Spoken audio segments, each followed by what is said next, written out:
Ceci est un livre audio autogénéré par Google. Pour comprendre. Collection dirigée par Jean-Paul Chagnolot. L'objectif de cette collection Pour comprendre est de présenter en un nombre restreint de pages, 176 à 192 pages, une question contemporaine qui relève des différents domaines de la vie sociale. L'idée étant de donner une synthèse du sujet tout en offrant au lecteur les moyens d'aller plus loin, notamment par une bibliographie sélectionnée. Cette collection est dirigée par un comité éditorial composé de professeurs d'université, de différentes disciplines. Ils ont pour tâche de choisir les thèmes qui feront l'objet de ces publications et de solliciter les spécialistes susceptibles, dans un langage simple et clair, de faire des synthèses.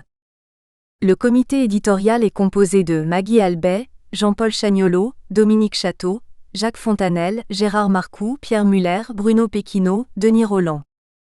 Dernière parution. Frédéric Alouche, Comment la philosophie peut nous aider à vivre, 2009. Fernando Bello, Pour comprendre la philosophie avec les sciences, 2009. Xavier Bollot, La lumière neutre. Une nouvelle approche du dessin et de la peinture apportée par les sciences du XXIe siècle, 2009. Gérard Pardini, Grands principes constitutionnels.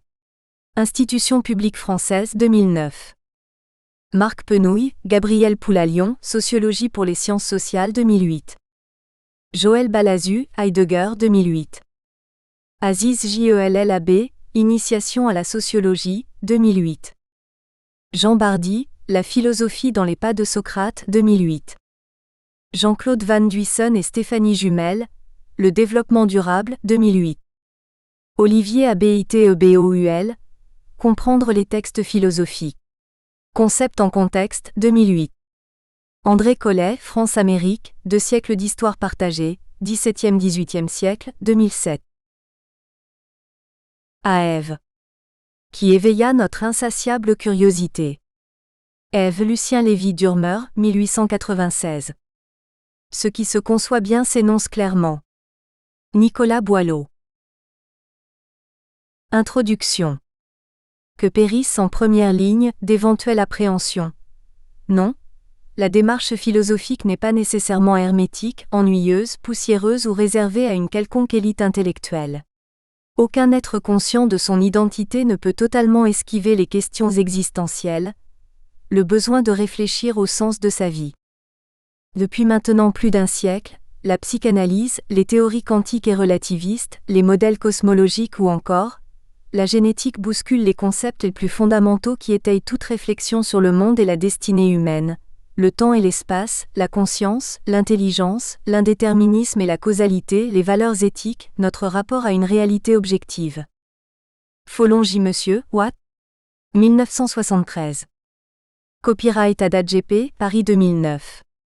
Pour une trop large part, l'enseignement préuniversitaire fonctionne dans l'ignorance de ces bouleversements et les jeunes générations ne sont guère préparées pour affronter d'aussi radicales remises en question.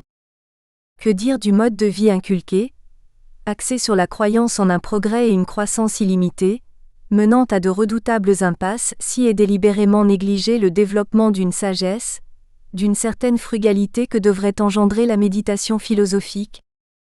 Alors que le langage binaire a totalement bouleversé l'accumulation et la transmission du savoir, nombre de professeurs demeurent obnubilés par l'orthographe traditionnelle et ne comprennent pas le manque d'intérêt de leurs élèves pour tant de matières qui saturent l'esprit plus qu'elles ne l'éveillent.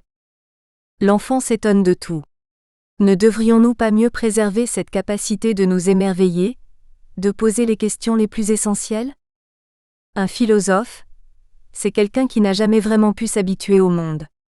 Pour le philosophe, homme ou femme, le monde reste quelque chose d'inexplicable, de mystérieux et d'énigmatique.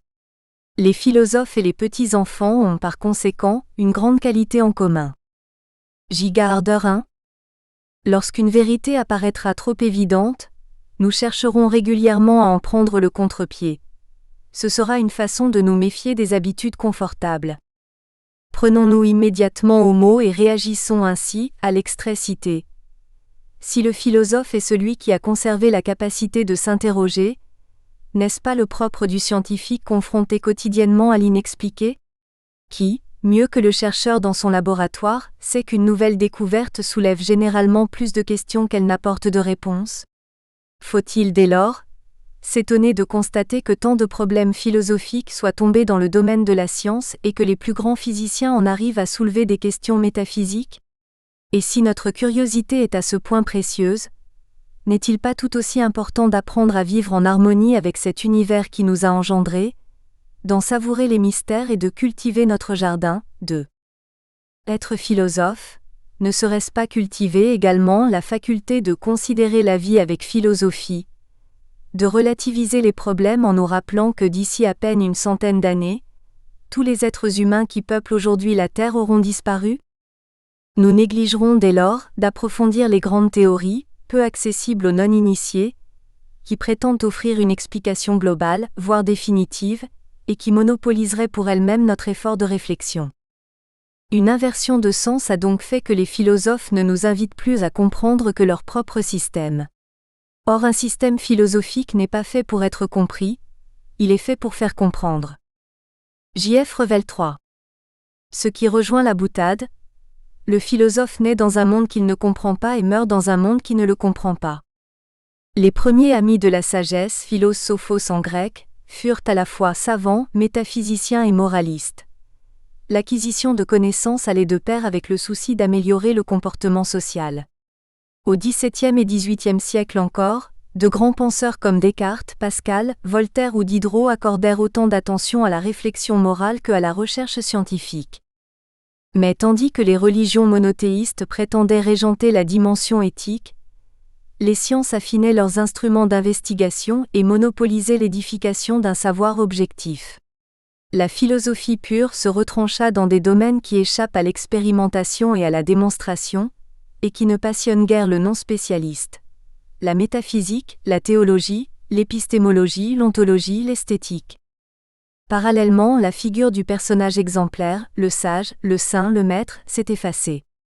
On pouvait être un savant brillant et un monstre d'orgueil, un inventeur génial et servir une cause criminelle, un artiste de grand talent et mener une vie affective ou spirituelle des plus pauvres. Le bien et le mal se trouvent désormais incarnés par des personnalités politiques. Des leaders charismatiques comme le Mahatma Gandhi, Nelson Mandela, le Dalai Lama ou Aung San Suu Kyi recueillent une estime quasi universelle tandis que les dictateurs et les génocidaires sont condamnés au nom du droit international et que des gourous de pacotille tentent de tirer profit de l'angoisse engendrée par le bouleversement des valeurs spirituelles. La jeunesse ne descend pas dans la rue au nom d'une mystique ou de l'existentialisme. Les contestataires de mai 68 se disaient gauchistes, trotskistes ou situationnistes.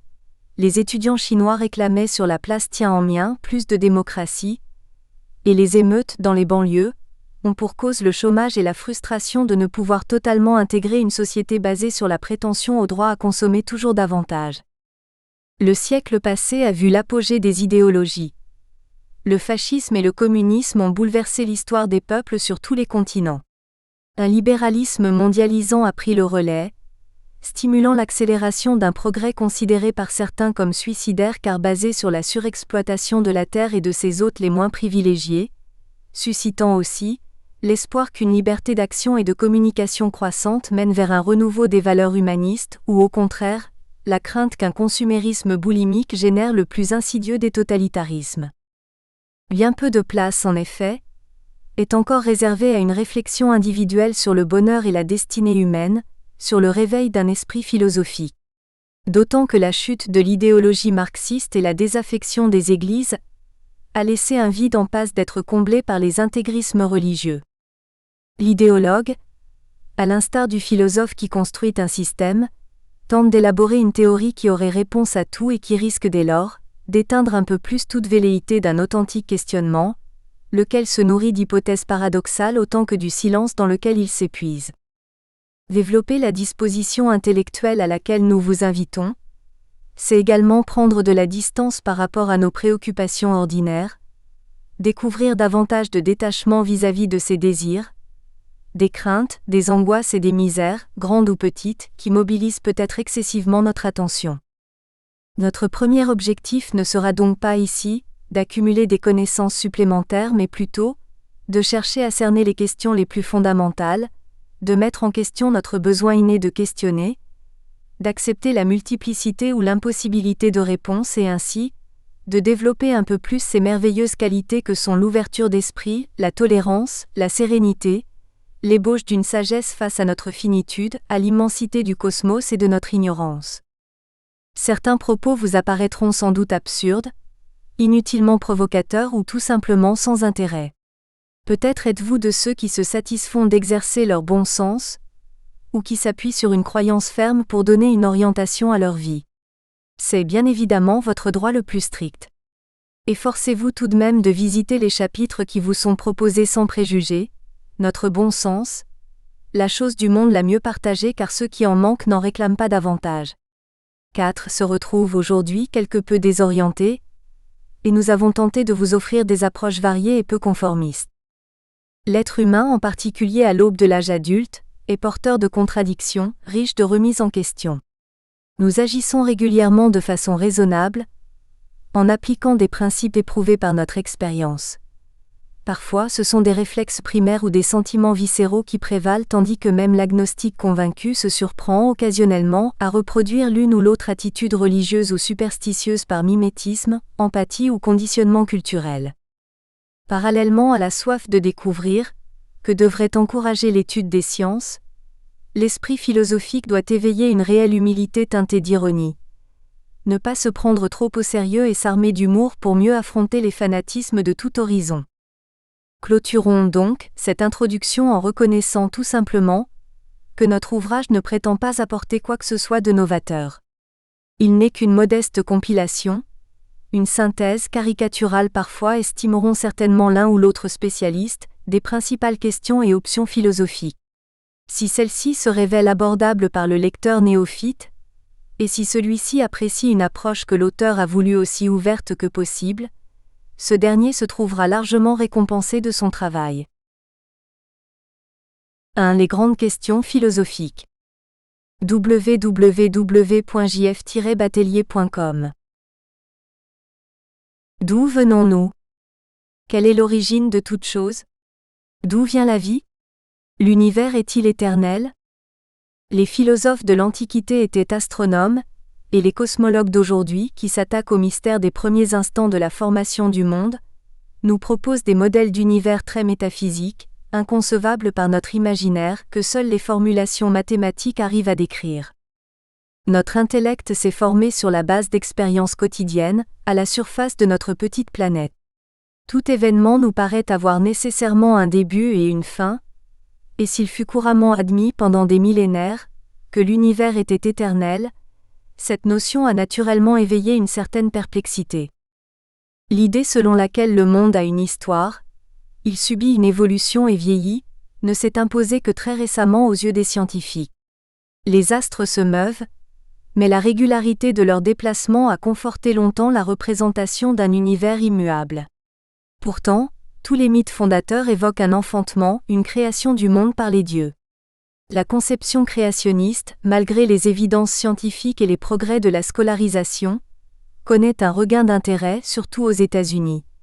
Si le mystère des origines nous échappe, l'être suprême détient la connaissance absolue et ses enfants, issus de sa création, partageront un jour félicité et apaisement de l'esprit. La doctrine des grandes religions monothéistes accepte généralement les théories évolutionnistes tout en conservant l'idée d'un dessein divin, et d'une création ex nihilo, à partir de rien. Seuls les témoins de Jéhovah et les sectes évangéliques persévèrent à prendre au pied de la lettre la genèse du monde présentée par la Bible. Certains mythes prédisent également une fin, une apocalypse, qui serait le début d'autre chose, plus rarement un éternel retour. L'univers naîtrait, se développerait, disparaîtrait avant de renaître à nouveau, à l'image des saisons qui se succèdent. La voûte céleste subit des variations, mais l'alternance du jour et de la nuit, le cycle de la Lune et la plupart des phénomènes observés donnent l'illusion d'une parfaite régularité, voire d'une ordonnance, d'une harmonie divine. Toute l'information que nous puisons du firmament nous vient des différentes formes de rayonnement, et tout d'abord, de celles qui véhiculent les images que nous déchiffrons. Une première réflexion s'impose. Il nous est impossible de connaître quoi que ce soit dans sa situation actuelle. Toute observation est indissociable de la dimension temporelle. il a fallu un temps infime peut-être, pour que les photons émis par le Soleil ou le néon rebondissent sur la surface de l'objet regardé, frappent ma rétine et déterminent la formation d'une image dans mon cerveau. Nous voyons la Lune telle qu'elle était il y a une seconde. Les rayons solaires mettent 8 minutes pour nous parvenir. Nos instruments se révèlent être de puissantes machines à remonter le temps. Nous recevons ainsi l'image d'étoiles distantes de plusieurs milliards d'années-lumière et les voyons telles qu'elles étaient avant même la formation de notre planète. L'analyse spectrale de la lumière est, pour le spécialiste, une immense source d'informations. Or, plus les astres, étoiles et amas d'étoiles sont distants de nous, plus leur spectre présente un décalage vers le rouge, ce qui pourrait correspondre à une vitesse de fuite.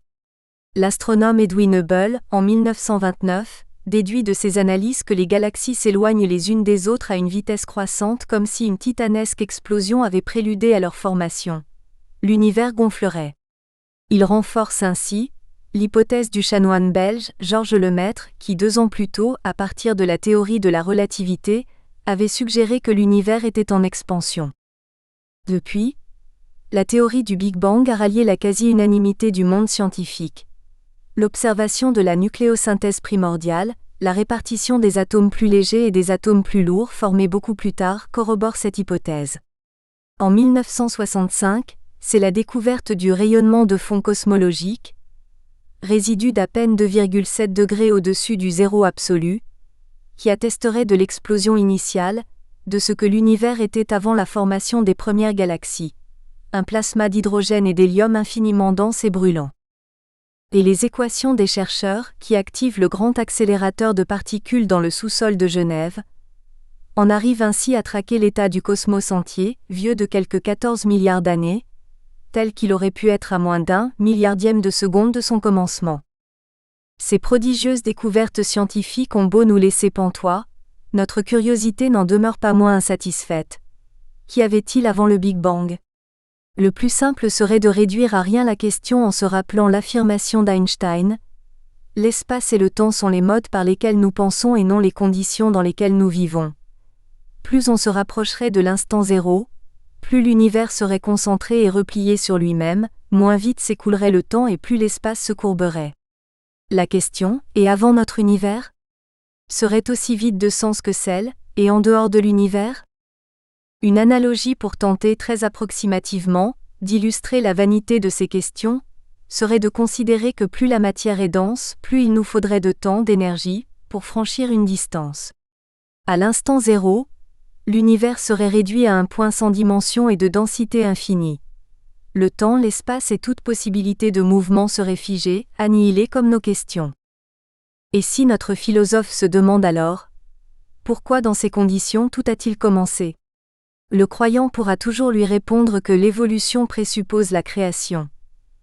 La création se présente à la lumière de l'évolution comme un événement étendu dans le temps, à travers lequel Dieu devient visible aux yeux de la foi comme créateur des cieux et de la terre. Pape Jean-Paul II des catholiques numéro 1901-1985. Le métaphysicien, quant à lui, nous suggérera d'autres réponses qui ne feront qu'augmenter encore notre désarroi. L'univers à l'origine n'obéit plus aux règles qui nous sont familières. Il ne correspond plus au cadre que nous connaissons. Les lois quantiques probabilistes ignorent les dimensions spatiales et temporelles. Le cosmos pourrait tout aussi bien dès lors connaître des histoires successives et parallèles. Une de ces histoires nous raconterait par exemple celle d'une matière dispersée dans l'espace-temps, qui sous l'action des forces gravitationnelles se serait concentrée en trous noirs de plus en plus énergétiques donnant naissance à de nouvelles expansions.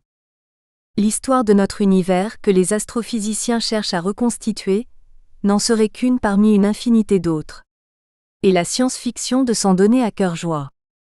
N'oublions pas enfin que le Big Bang n'est toujours qu'une hypothèse. Des découvertes récentes suscitent la perplexité des cosmologistes. Il y aurait ainsi incompatibilité entre l'âge des galaxies les plus éloignées et le début de l'expansion. Et les astronomes ont dû supposer la présence d'une matière noire, nuage de gaz, trous noirs ou étoiles invisibles, et d'une énergie sombre, tout aussi problématique, pour que les dernières observations rentrent dans le cadre de la théorie de l'expansion. Celle-ci n'ayant toutefois aucune concurrente sérieuse pour rendre compte de la cosmogenèse. La nouvelle génération d'instruments pointés vers le ciel devrait apporter, dans les prochaines décennies, des réponses à ces passionnantes questions. Évaluer la répartition des galaxies dans l'univers, leur distance et leur vitesse d'éloignement, devrait aussi permettre de préciser la possible destinée du cosmos. Soit son expansion, si elle se confirme, se poursuivra indéfiniment et l'univers périra par le froid, soit les forces gravitationnelles finiront par l'emporter et toute la matière se condensera et s'effondrera en un point infiniment chaud. Que l'univers soit éternel, qu'il naisse, se disperse puis implose pour renaître de la fournaise primordiale ou encore, qu'il soit seulement une des histoires possibles que notre esprit puisse appréhender, le problème essentiel qui subsiste et subsistera probablement tant que l'homme lèvera les yeux vers le firmament, est celui de notre capacité à explorer, à déchiffrer la nature, écrite en langage mathématique, affirmait Galilée, avec la conviction qu'aucune réponse définitive n'apaisera un jour notre questionnement. MC. Escher's, Relativity, copyright 2009 The MC. Escher Company Hollande. Notre monde serait-il à l'image de cette lithographie de MC. Escher? Sans cadre ni référentiel absolu, quel que soit l'angle sous lequel nous l'abordions, nous sommes stupéfaits de son apparente cohérence et tout à la fois de son absurdité foncière. La connaissance progresse en intégrant en elle l'incertitude, non en l'exorcisant. Edgar Morin. Une légende hindoue nous raconte que les dieux, déçus par l'attitude des hommes, hésitèrent longtemps avant de décider de l'endroit où leur cacher la vérité, au sommet de la plus inaccessible montagne, au fond de l'océan. Finalement, ils l'enfouirent là où seuls ceux qui la mériteraient pourraient la trouver, dans le cœur de l'homme. Il y aurait donc une relation entre le savoir ou la sagesse, et nos qualités de cœur, notre sensibilité morale? Micromégas, le géant extraterrestre imaginé par Voltaire, visite les hommes et s'étonne de constater combien ces infiniment petits ont un orgueil presque infiniment grand. Il leur remet un beau livre de philosophie dans lequel ils trouveront le bout des choses. Lorsque le vieux secrétaire de l'Académie des sciences ouvrit le volume, il ne vit rien qu'un livre tout blanc. Que vous inspire ce conte? Connais-toi toi-même. L'astronome ausculte les pulsations de l'univers. Le cosmonaute arpente l'espace et le physicien dissèque l'atome. Il est cependant un objet d'observation absolument particulier, moi. Quelle que soit la considération ou le mépris que je lui accorde, je dois convenir que c'est le seul objet dont je sois le sujet.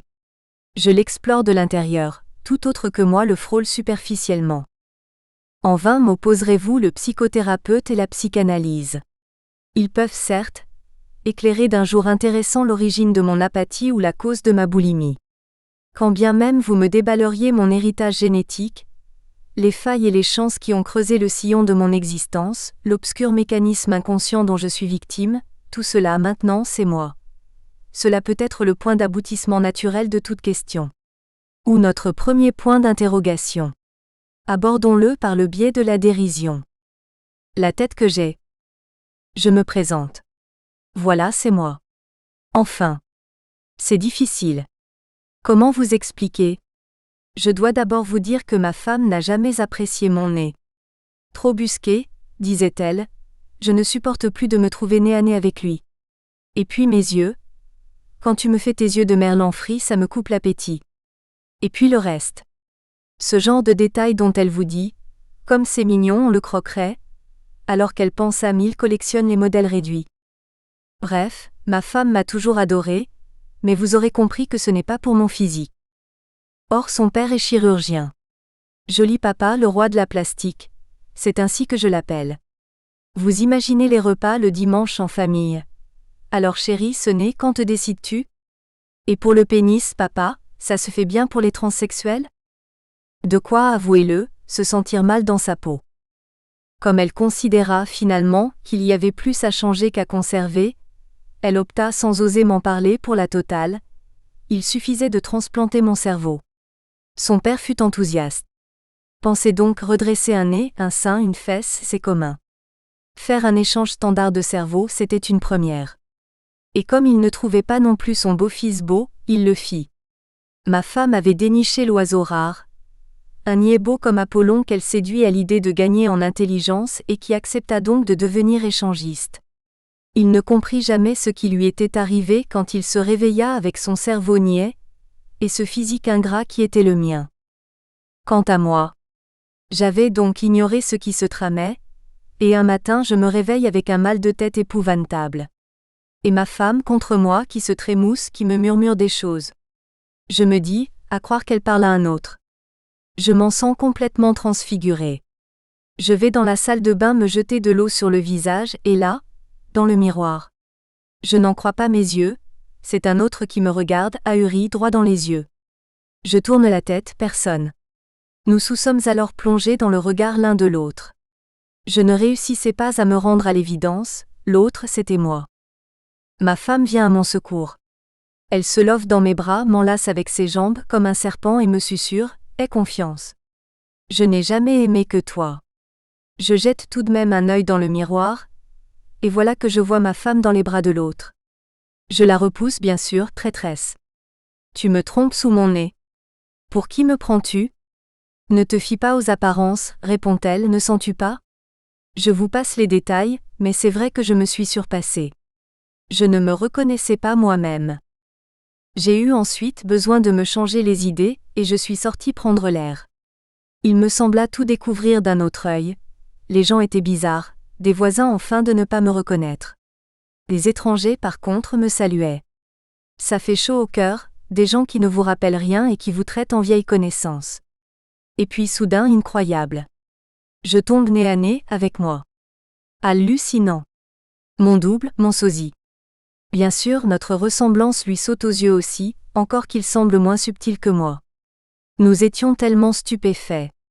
Nous nous sommes jetés dans les bras l'un de l'autre, riant, gesticulant. Un attroupement s'est formé. Les gens s'interrogeaient. On leur disait « Non mais vous voyez, mon frère jumeau. » Et nous venons seulement de nous découvrir, par hasard. Les badauds esquissaient des sourires, se regardaient, nous regardaient. Ils avaient l'air de ne pas en croire leurs yeux. C'est fou ce que l'être humain peut être sceptique. Nous sommes rentrés chez moi, bras dessus, bras dessous.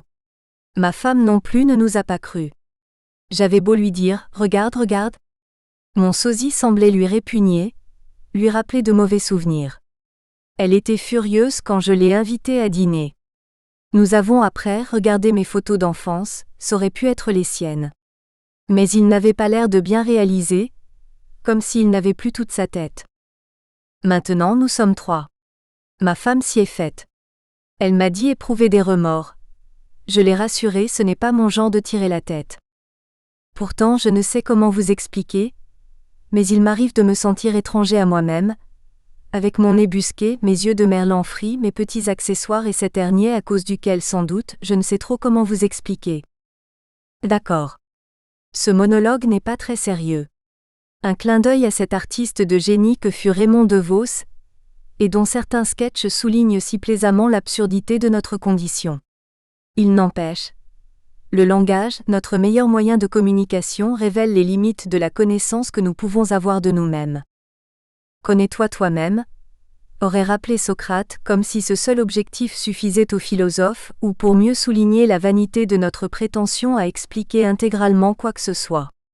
Sur le fronton du temple de Delphes, il était ensuite gravé « Et tu connaîtras l'univers et les dieux ». Lorsque nous affirmons avoir toute notre tête, être en possession de tous nos moyens, cela signifierait-il que nous serions propriétaires de nous-mêmes et donc libres de monnayer tout ou partie ? Nous pouvons effectivement corriger les traits de notre visage, changer de nez et même de cœur. C'est donc que nous ne sommes pas ce nez ou ce cœur. Et notre cerveau ? Pouvons-nous nous identifier entièrement à cet organe qui supervise l'ensemble ? La moindre lésion peut affecter profondément notre personnalité. Alors celle-ci, où est-elle ? Qu'est-ce qui la définit et nous autorise à parler d'elle, à la première personne ?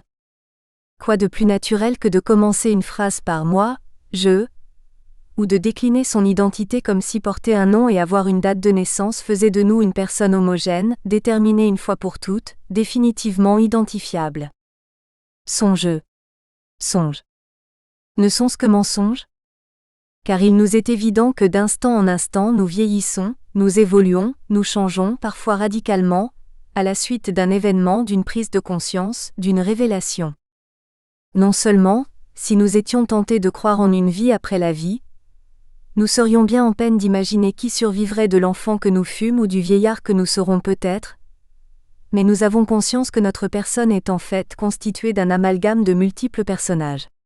Il nous arrive régulièrement d'hésiter, de tergiverser en écoutant ces voix intérieures qui se disputent, de ne pas comprendre nous-mêmes comment nous avons pu agir ou penser de la sorte quelque temps auparavant. L'image d'un moi intangible, de la personne bien précise que je suis censé incarner, vole en éclats dès que nous creusons un peu la question. Et avec elle, vacille la notion de responsabilité individuelle que nous approfondirons dans un autre chapitre. Du jour où nous avons compris qu'un être, à 2 instants de sa courbe, ne peut en aucune façon être identique à lui-même, nous perdons de ce fait tous les points d'appui que l'illusion individualiste des hommes avait échafaudés pour soutenir la gageure du libre arbitre. Monsieur Dugard 5. De surcroît, la psychanalyse révèle à suffisance qu'une part importante de nous-mêmes échappe à notre propre contrôle. Il n'y a pas que les actes manqués et les lapsus qui obéissent à des mobiles refoulés dans l'inconscient. Pourquoi ceux-ci ne se manifesteraient-ils que de façon sporadique ? Il est plus probable qu'ils sous-tendent constamment notre agir, même nos actes en apparence les mieux réfléchis.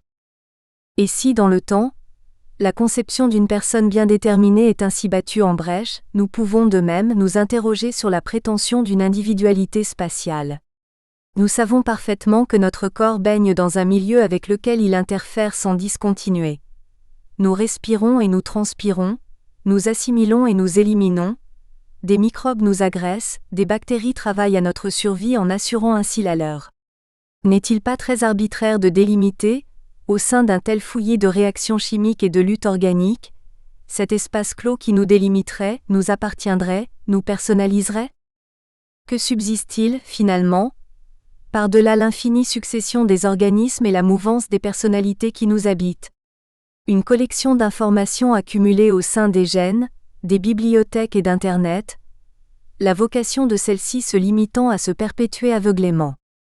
Si le corps humain n'est qu'une somme d'entités vivantes, alors comment nous différencier des fourmilières, ruches et termitières, puisque dans un cas comme dans l'autre la somme des unités crée l'ensemble, les fourmis créent la fourmilière comme les cellules, virus et bactéries créent l'humain. Audien 6. Par quelque aspect qu'on l'aborde, la conscience n'existe pas. Elle n'est de toute façon qu'une illusion, une étiquette restrictive recouvrant un flux permanent d'états indépendants sans réel chef d'orchestre. Les CDN 7. Indéniablement cependant, la prise de conscience d'être une personne déterminée, unique, reconnaissable, semble être une étape essentielle dans l'évolution des espèces comme dans celle de l'être humain. Lorsque le primate se reconnaît dans le miroir et s'ébouriffe la tête parce que l'expérimentateur l'a coloré durant son sommeil, lorsque l'enfant ne parle plus de lui à la 3e personne et se découvre en nous disant « je », nous considérons qu'il y a un progrès décisif, un saut qualitatif. Certaines philosophies, ainsi le bouddhisme, nous suggèrent néanmoins de nous libérer de l'illusion du moi, qui serait la source de tous nos maux. La souffrance naît du désir, de l'attachement, de la haine, de l'orgueil, de la jalousie, du manque de discernement et de tous les facteurs mentaux que l'on appelle négatifs ou obscurcissants parce qu'ils troublent l'esprit et le plongent dans un état de confusion et d'insécurité. Ces émotions négatives naissent de la notion d'un moi que nous chérissons et voulons protéger à tout prix. Cet attachement au moi est un fait, mais l'objet de cet attachement, le moi, n'a aucune existence réelle, il n'existe nulle part et d'aucune façon comme une entité autonome et permanente. Monsieur Ricard 8.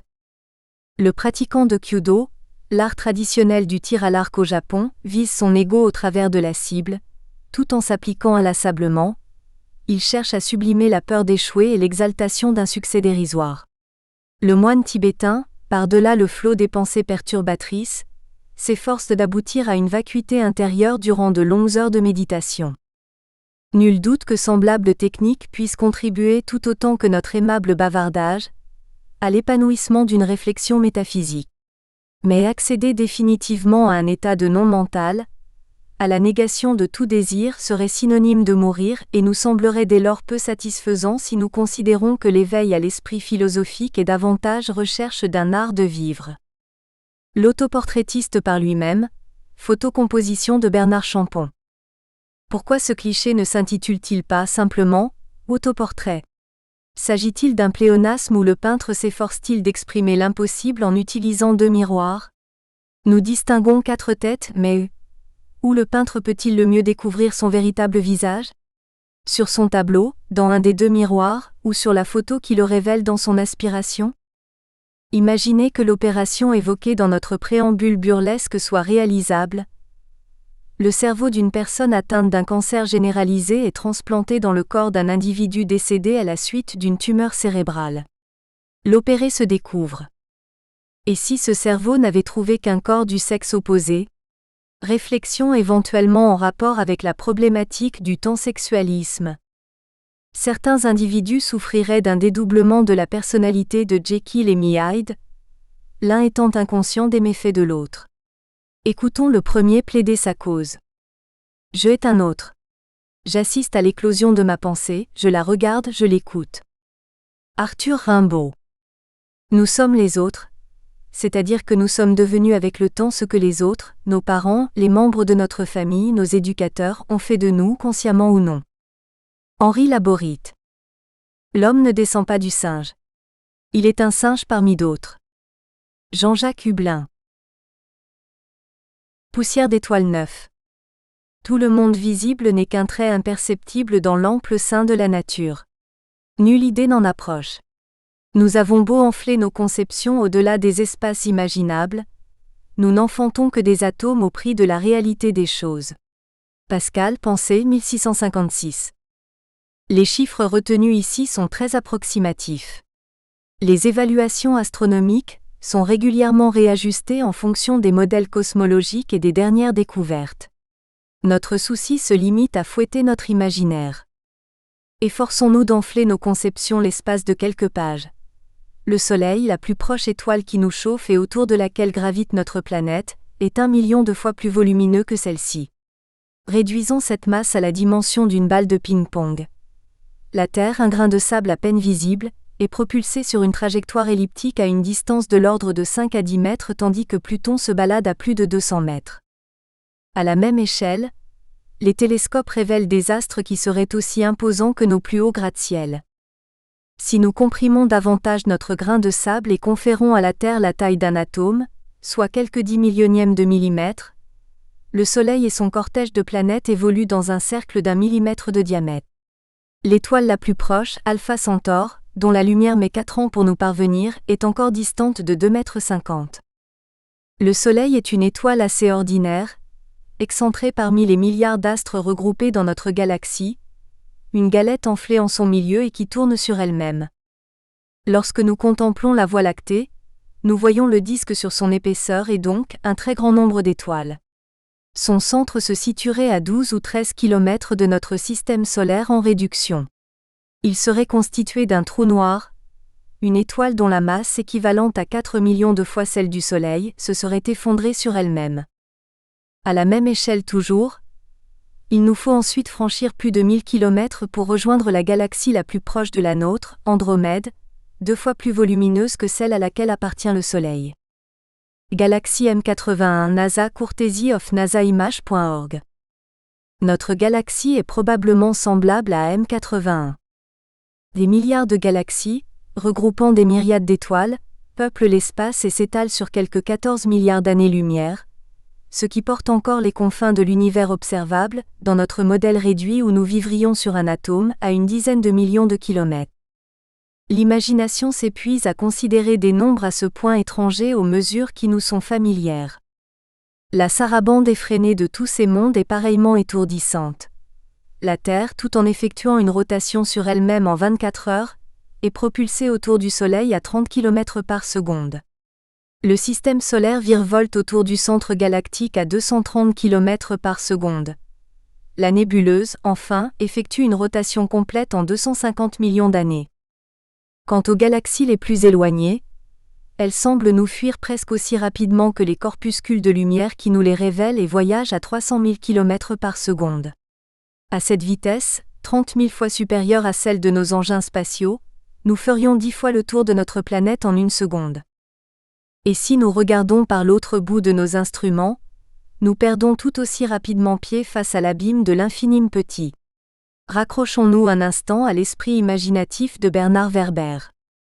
Vous qui tournez cette page, prenez conscience que vous frottez en un point votre index contre la cellulose du papier. De ce contact naît un échauffement infime. Un échauffement toutefois bien réel. Rapporté dans l'infinime petit, cet échauffement provoque le saut d'un électron qui quitte son atome et vient ensuite percuter une autre particule. Mais cette particule est en fait relativement immense. Si bien que le choc avec l'électron constitue pour elle un véritable bouleversement. Avant, elle était inerte, vide, froide. À cause de votre saut de page, la voici en crise. Par ce geste, vous avez provoqué quelque chose dont vous ne connaîtrez jamais toutes les conséquences. Une explosion dans l'infinime petit. Des fragments de matière expulsés. De l'énergie diffusée. Des micro-mondes sont peut-être nés, des gens y vivent et ces êtres vont découvrir la métallurgie, la cuisine à la vapeur et les voyages stellaires. Appréciez votre immense pouvoir. 10. Comme le télescope, le microscope est aussi une étonnante machine à remonter le temps. L'étude du génome humain nous confronte à nos origines. La bactérie nous révèle les premières palpitations du vivant et la découverte des particules infinitésimales éclaire les premiers instants du Big Bang. Et le plus inconcevable n'est pas dans la dimension de cet univers, où notre imagination s'écartèle en vain entre l'infinime grand et l'infinime petit. Il est dans la nature même de celui-ci. Notre bon sens nous a conditionnés à considérer l'espace comme un contenant, quelque chose qui n'est pas tangible mais qui permet de situer les objets, de localiser les événements. Le navigateur qui relève les coordonnées précises d'une île sera certain de la retrouver au même point de sa carte, sauf cataclysme volcanique ou mouvement tellurique exceptionnel. Un objet quelconque ne peut bien évidemment se trouver simultanément à deux endroits différents. Et si nous le mesurons précisément, abstraction faite des éventuelles fluctuations dues à un changement de température, à l'érosion ou à l'émission spontanée de radiation, nous sommes persuadés que toute autre personne relèvera la même mesure qu'elle soit effectuée un an plus tard aux antipodes ou dans un train. L'espace, comme le temps dans la physique classique, est un référentiel absolu, identique pour tout observateur.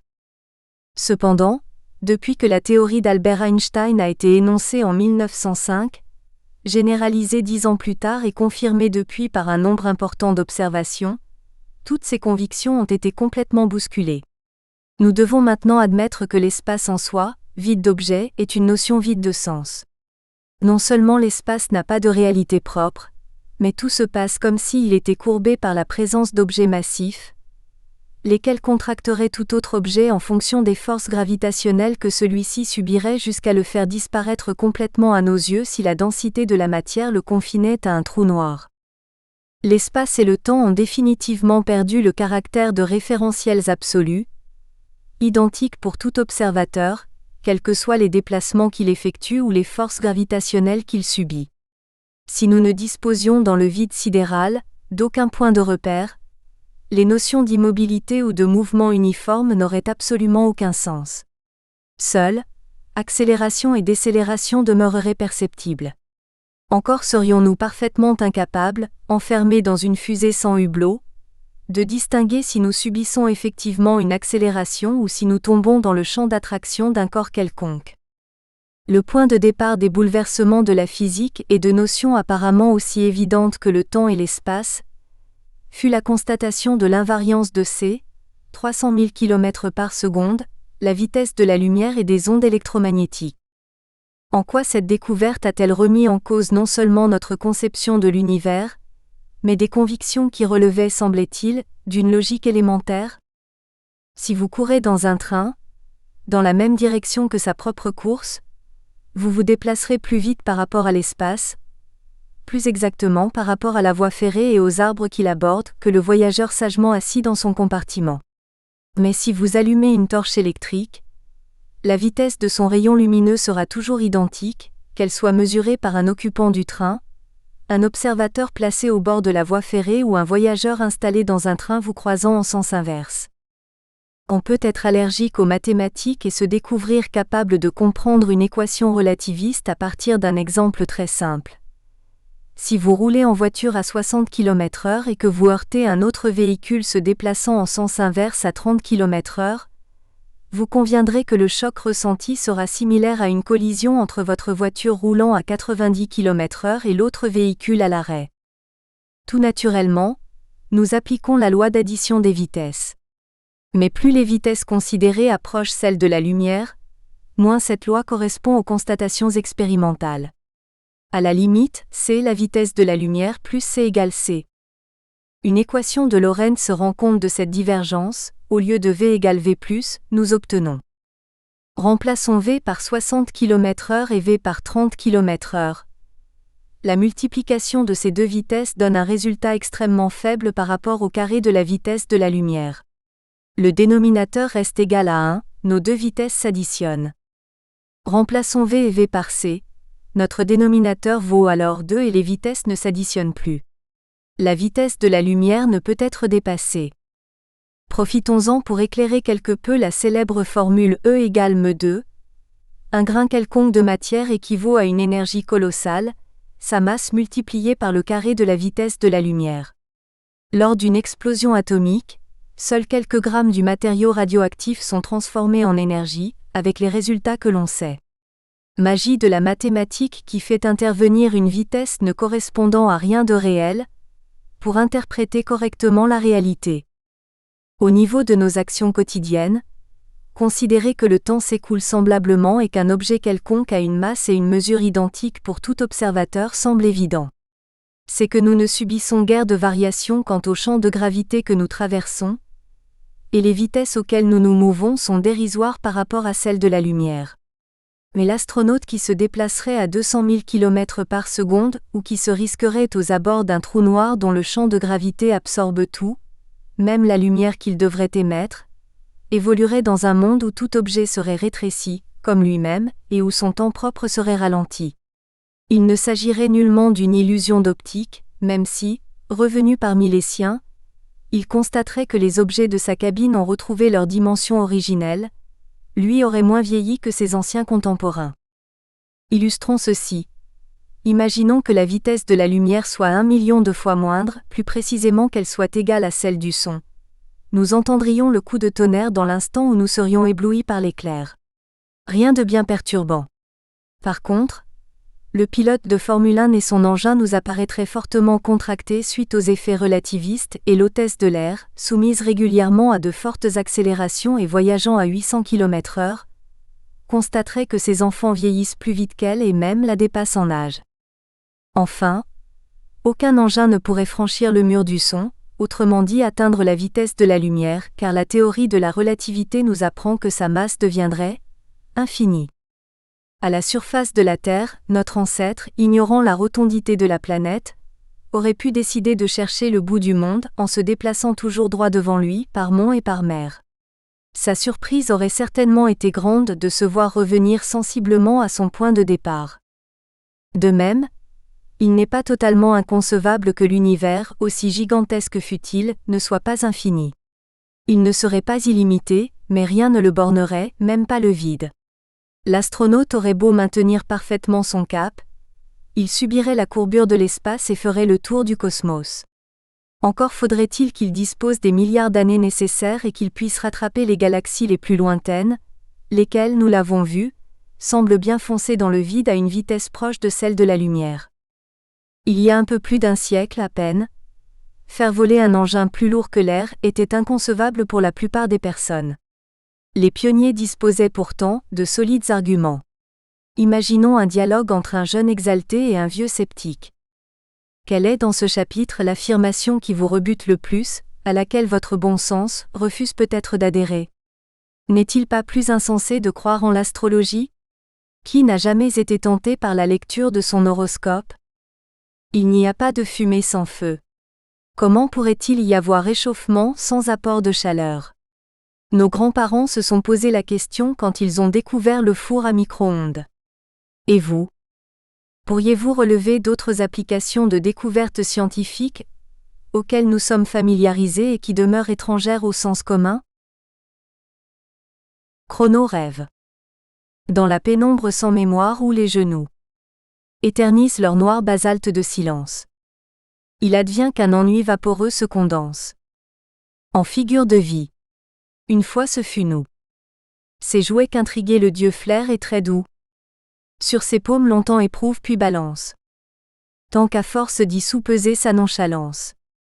Il les serre d'un poing morose et les dissout. Plus rien que deux genoux, nettoyés par l'espace. Falaise de l'oubli, cirque d'absence où passe. Immobile, les bleus chevaux de l'infini. Chronorêve. Quelle ombre a frôlé sa paupière?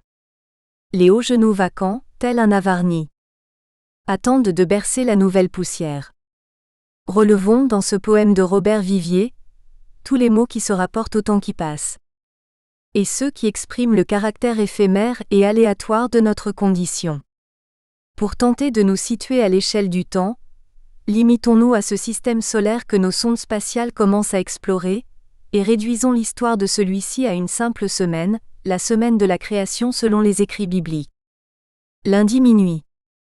Il y a 6 milliards d'années, des réactions thermonucléaires en chaîne se déclenchent comme en quelques milliards d'autres points de notre galaxie.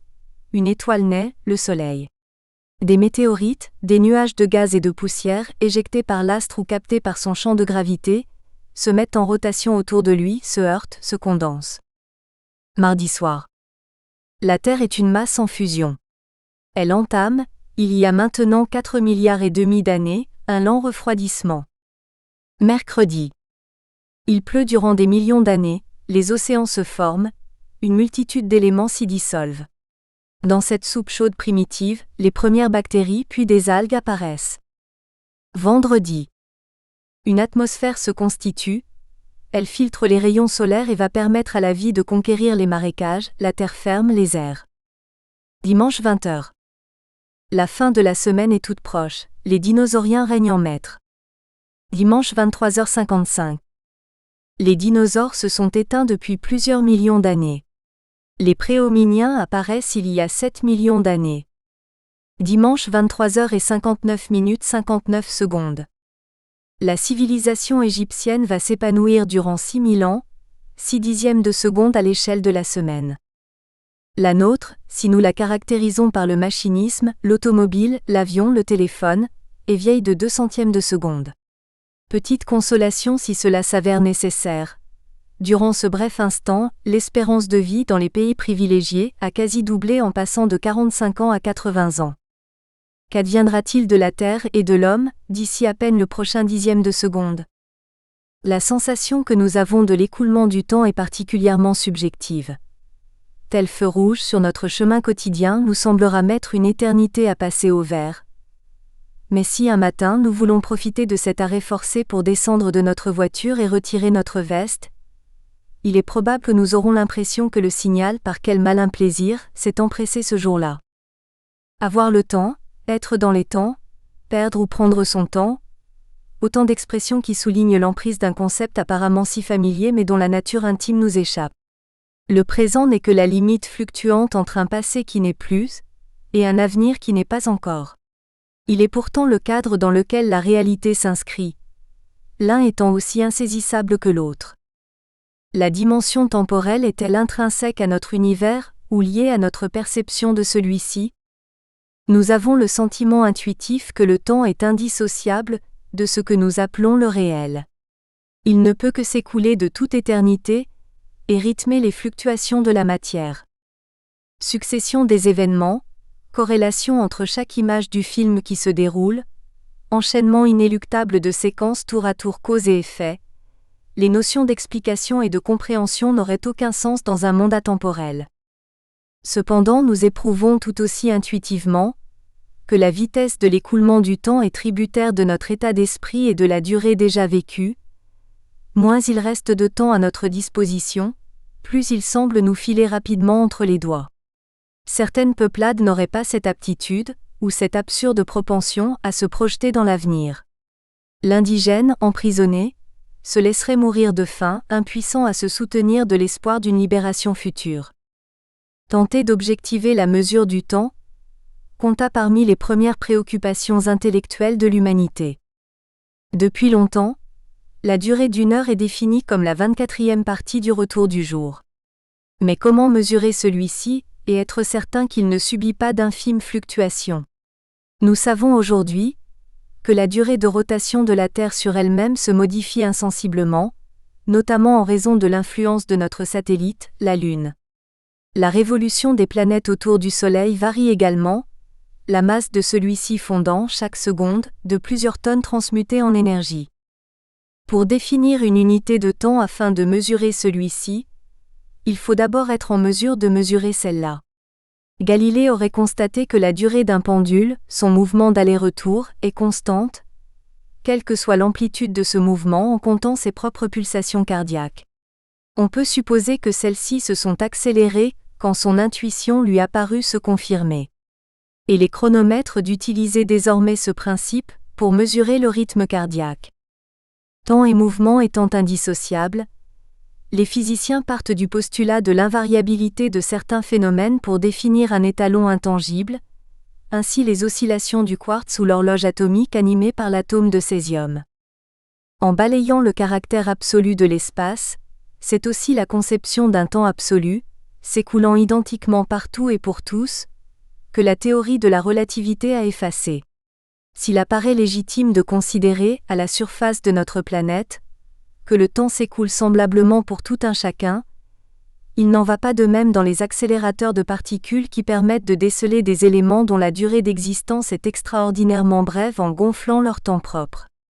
Notre voyageur spatial utilisera la même montre, d'une très grande précision, que les ingénieurs restés au sol. Pourtant ces montres indiqueront des temps propres différents et conserveront ce décalage une fois le cosmonaute de retour. Si celui-ci a subi de longues accélérations, approché la vitesse de la lumière et traversé d'effroyables champs de gravité, il aura effectué en plus de son périple, un saut dans l'avenir et découvrira peut-être que son petit-fils, un vieillard, aura attendu toute sa vie de revoir son jeune grand-père. Tout comme la température ne peut être indéfiniment abaissée, la durée ne peut être réduite à l'infini, pas plus que la matière d'ailleurs. Celle-ci à l'échelle des quanta, les plus petits grains d'énergie qui font que tout rayonnement a une structure discontinue, apparaît étrangement évanescente, indéterminée et plus inimaginable encore indifférente aux notions de temps et d'espace. À ce niveau, ces concepts sont tout simplement hors propos. Dans ce microcosme qui n'est plus que mathématique, seules règnent des lois probabilistes, statistiques, vraies seulement dans la mesure où elles portent sur un grand nombre d'éléments. Comment, enfin, ne pas évoquer la sensation que dans notre société, nos montres s'affolent. Plus la durée de vie se prolonge et plus le progrès technique améliore nos conditions matérielles d'existence, plus nous avons tendance à nous précipiter dans une course éperdue.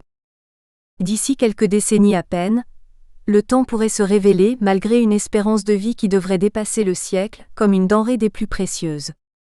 Augmentera d'abord le temps de transport, avec la croissance de la taille de la ville.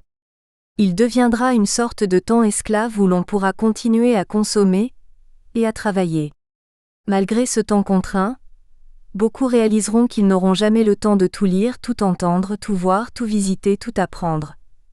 Comme le savoir disponible double déjà tous les 7 ans et doublera tous les 72 jours en 2030, le temps nécessaire pour se tenir informé, apprendre, devenir et rester employable, augmentera d'autant. J. Attali 11.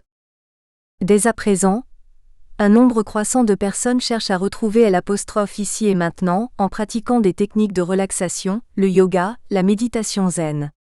Des organismes bancaires qui savent combien le temps vaut de l'argent, encouragent leurs employés à prendre en compte les bienfaits de la sieste pour améliorer leur rendement. Il n'est pas si sûr que cette évolution vers l'affolement de nos horloges soit inéluctable, que l'être humain soit taillé pour vivre à un rythme de plus en plus astreignant. Les laissés pour compte se multiplient, SDF, drogués, marginaux de tout acabit, leur temps n'est pas celui de l'employé, du livreur ou du businessman. La mémoire des pauvres déjà, est moins nourrie que celle des riches, elle a moins de repères dans l'espace puisqu'ils quittent rarement le lieu où ils vivent, moins de repères aussi dans le temps d'une vie uniforme et grise. Et puis, pour bien supporter, il ne faut pas trop se souvenir. À Camus 12. L'univers de la rue est atemporel car composé d'une galaxie de petits riens accolés les uns aux autres n'ayant aucune signification autre que leur fin propre. Le temps du réfectoire pour manger, le temps de l'attente comme temps d'attente, voire comme prix à payer en contrepartie du gîte, du souper ou de l'octroi de facilité. Aucune cohérence, et donc rien à quoi se rattacher, pas même la grande majorité des institutions qui, sous le prétexte que les sans-abri peuvent gaspiller leur temps, le leur confisquent à souhait et perpétuent intramuros les mêmes schèmes temporels que ceux ayant cours dans la rue. 50. Telen 13.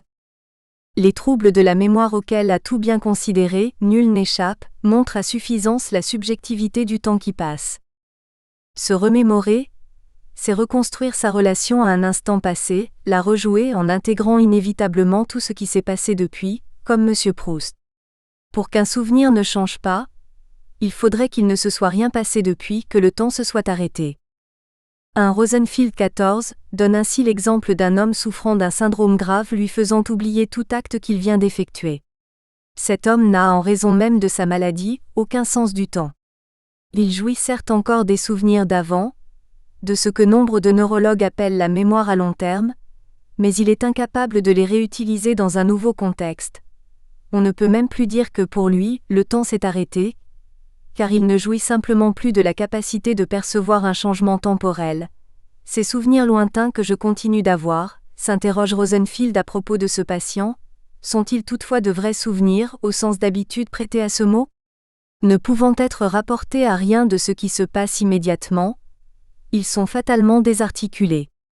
Toujours tenant le discours du patient, si celui-ci était encore capable de tenir un tel discours, capacité dont il est malheureusement démuni, Rosenfield continue, bien qu'il me semble que je me souvienne du passé, de mon point de vue en tout cas il ne s'agit pas du passé dans la mesure où l'idée que l'on s'en fait d'ordinaire est toujours liée à un rapport au présent inexistant en ce qui me concerne. Un médecin qui m'examinera pourra assimiler mes réminiscences à un rappel de mon passé, à ma mémoire à long terme, mais cette explication saisit mal la nature subjective des actes psychiques auxquels je me livre et qui ne ressemble à rien de ce que les gens normaux ont la possibilité de connaître. Ainsi, à quoi une horloge peut bien renvoyer celui ou celle qui ne dispose plus de la notion du temps ? 15. Quant aux gens normaux, au nombre desquels nous nous comptons bien évidemment, de quels syndromes graves sont-ils atteints lorsqu'incapables de vivre l'instant présent ? Ils se projettent perpétuellement dans un futur hypothétique, les bras tendus vers l'ombre insaisissable qui toujours les devance. Les ventres sont pleins. Les routes se couvrent de voitures. Le silence est maçonné de bruit.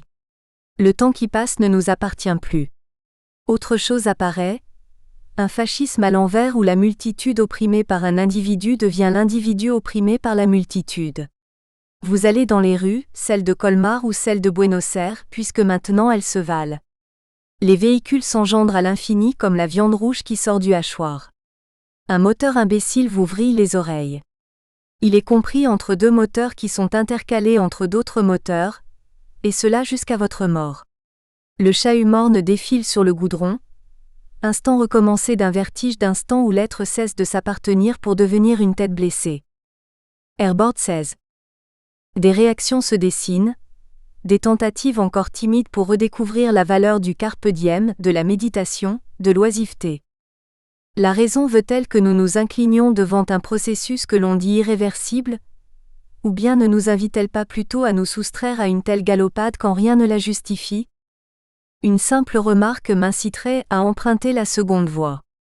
Les personnes si rapides devraient en principe accumuler une petite pelote honorable de temps libre où enfin elles vivraient pour elles-mêmes sans se soucier d'une tâche imposée.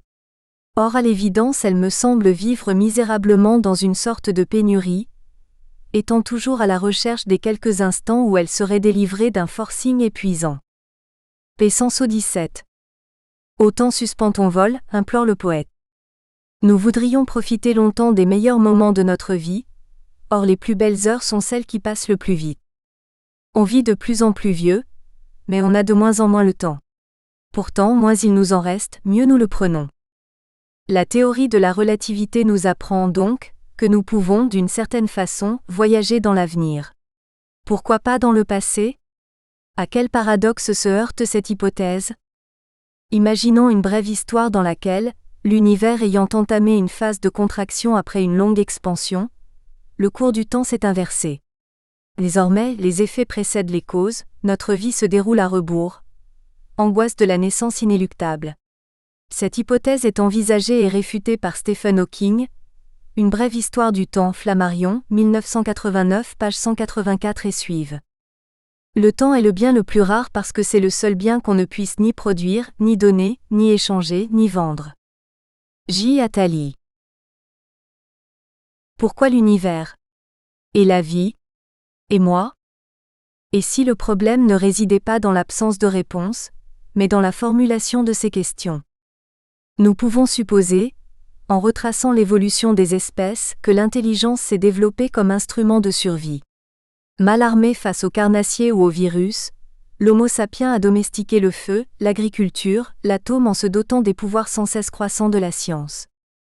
Est-il maintenant raisonnable de croire que notre intelligence est de nature à répondre aux questionnements sans fin qui nous habitent?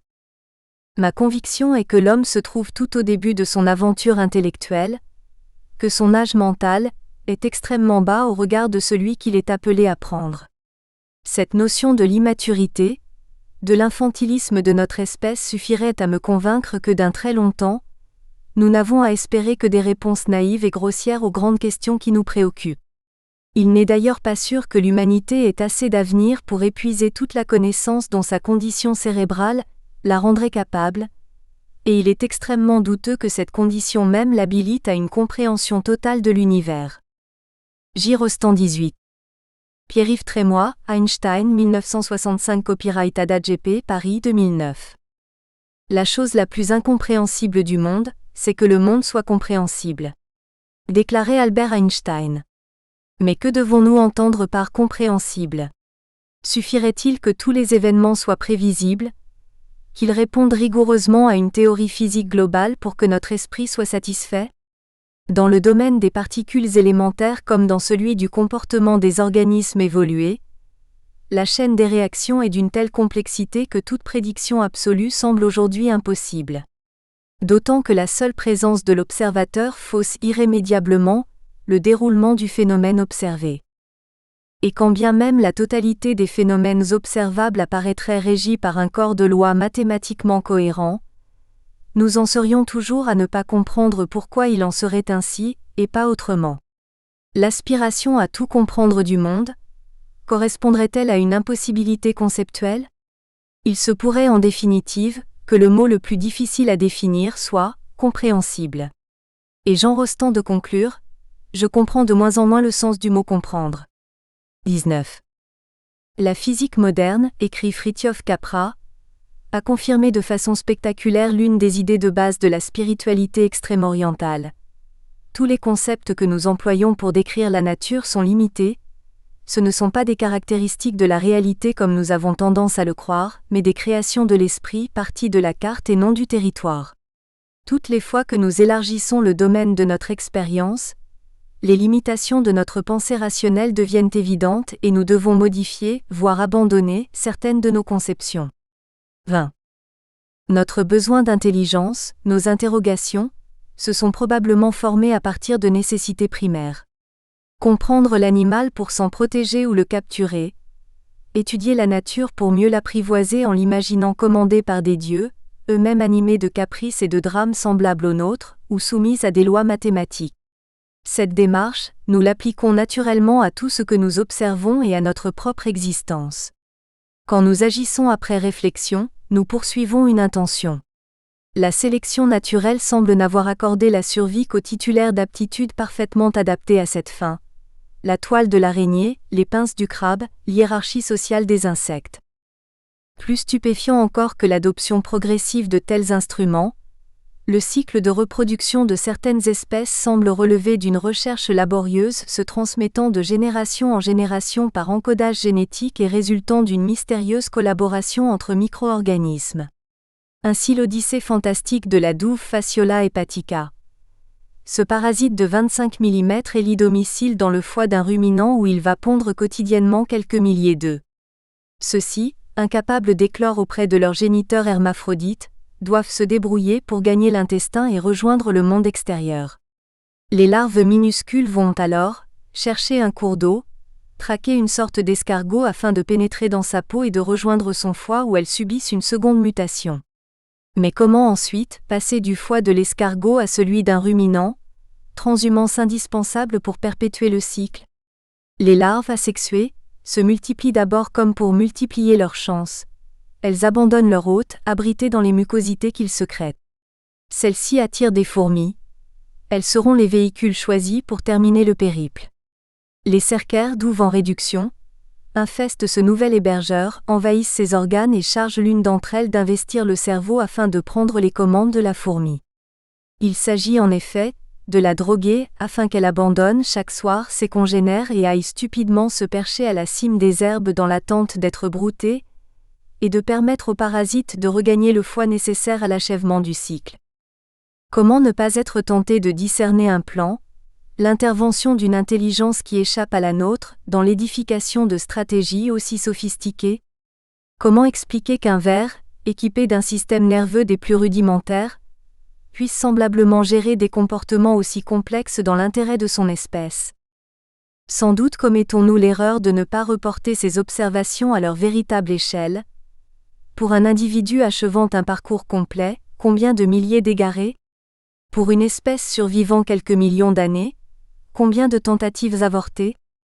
Tous ces mots entre guillemets ne trahissent-ils pas notre volonté d'interpréter, de découvrir un dessein là où agiraient seulement des forces aveugles mais interactives, génératrices de potentialités qui nous dépassent?